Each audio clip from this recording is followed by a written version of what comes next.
ટ્રેન્ડિંગમાં ચાલે છે ને ખાસ એનો બીજો ભાગ અમારા અશોકભાઈનો આવેલો છે ને ખાસ અમારા ભાઈની ફરમાઈશ અને ગાઉં છે ત્યારે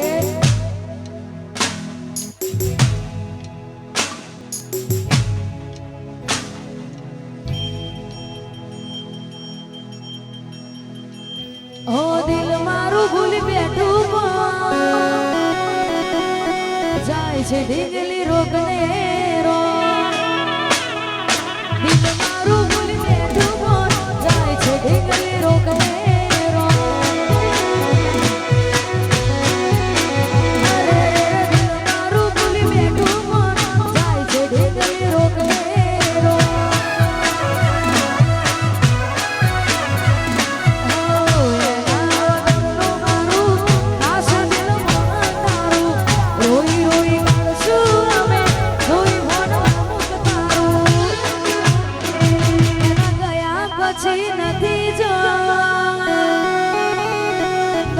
કેવા મળશે રો